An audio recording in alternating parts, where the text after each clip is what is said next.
Bonjour à tous et bienvenue dans la Brève sportive. Balayer les doutes de l'option liée à la préparation et planter dans l'imagerie populaire la confiance ressentie par les éléphants. C'était la mission des Marseillais et de Franck Kessié qui se sont présentés mardi à la traditionnelle conférence de presse d'avant-match.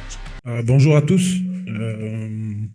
On s'est bien préparé pour pas que pour le premier match de la compétition, mais pour toute la compétition. Et je sens des joueurs vraiment investis, vraiment motivés à aller jusqu'au bout de cette compétition et ramener la 4e étoile à Abidjan. Comme le coach l'a souligné, on a eu une très belle préparation, on s'est tous bien préparés. Et techniquement comme physiquement et aussi mentalement. Confiant mais prévoyant et peut-être méfiant, car si le Mozambique, premier adversaire des champions d'Afrique, ne porte pas un nom fringant, il ne demeure pas moins un adversaire léger. Après, le Mozambique, c'est une très bonne équipe. Je pense que c'est une équipe qui par rapport à son niveau, n'est pas reconnue à sa juste valeur. Je pense que c'est une équipe on entend Mozambique, ça fait pas rêver, donc on se dit c'est pas une bonne équipe, c'est une petite équipe. Déjà aujourd'hui dans le foot africain, il y a beaucoup moins de petites équipes. On l'a vu hier avec l'Égypte qui a dû attendre la dernière seconde pour battre le Zimbabwe.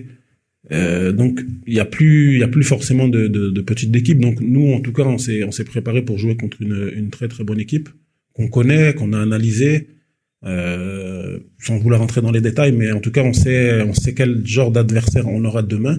Et pour moi et pour les joueurs, on prend vraiment le Mozambique de la même manière qu'on prendra le Cameroun dimanche et de la même manière qu'on prendra le Gabon.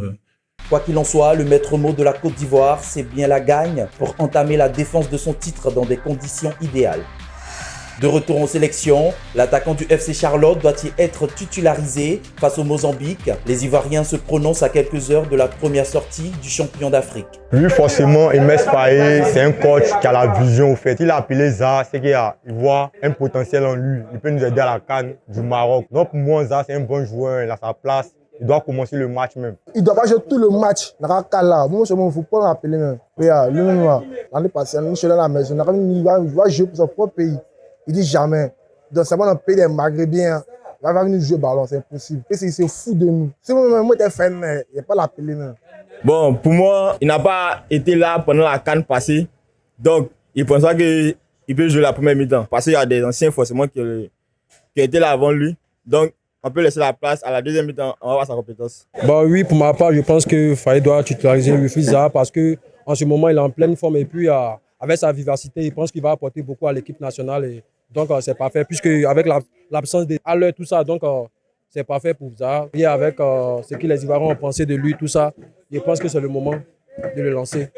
Oui, vraiment que le ballon qui est passé au commencement en 2024, on n'a pas sélectionné le Friza. Donc, oui, il a le droit de commencer le match parce que c'est un homme, il est dur. Voilà, il sait jouer bien ballon et puis il donne le cœur. Le Sénégal a affiché ses ambitions d'entrée. Face au Botswana, 3-0, Nicolas Jackson s'est offert un doublé. Entré en seconde mi-temps, Chérif Ndiaye a conclu le festival des Sénégalais. Prochain défi, ce sera contre la RD Congo, vainqueur du Bénin grâce à Théo Bongonda dans le premier match du groupe C. En clôture de la journée dans le groupe D, la Tunisie est venue à bout de l'Ouganda 3-1. Elias Chiri a montré la voie dès la 10e minute et Elias Achouri a scellé ce succès avec 2 autres buts. La réduction au score par Denis Omedi n'a pas changé grande chose. Les Aigles de Carthage dévancent à la différence de but le Nigeria qui a battu 2-1 la Tanzanie grâce aux réalisations de Semi Ajayi et d'Ademola Lookman. Pour son premier match de la CAN 2025, le Bénin a dû faire sans plusieurs de ses atouts, dont Andreas Ntonji. Annoncé blessé par la communication de la sélection béninoise, l'attaquant de Sampaoli a pourtant pris part à la 15e journée de Bundesliga disputée dimanche dernier face à Mayence, soit 2 jours avant la première journée perdue 1-0 face à la RD Congo. Selon les informations recueillies, le joueur aurait refusé d'intégrer le groupe de Gernoro pour la CAN au Maroc, préférant se concentrer avec son club. La raison de ce refus n'a pas encore été filtrée. Pour leur prochaine sortie dans le groupe D face au Botswana, les Guépards devraient par contre pouvoir compter sur Mohamed Tidjani, Junior Oulaïtan et Steve Mounier de retour de suspension.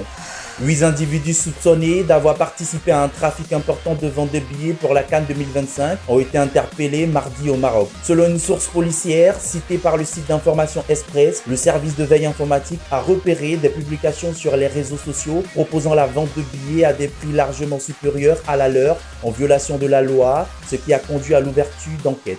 Les interpellations ont notamment eu lieu à Agadir, Marrakech et à Rabat, a précisé la même source. Le média marocain Le 360 indique que les personnes arrêtées ont été placées en garde à vue dans le cadre de l'enquête judiciaire ouverte. Voici les affiches qui vous attendent pour le 24 décembre qui clôture la première journée de la CAN 2025.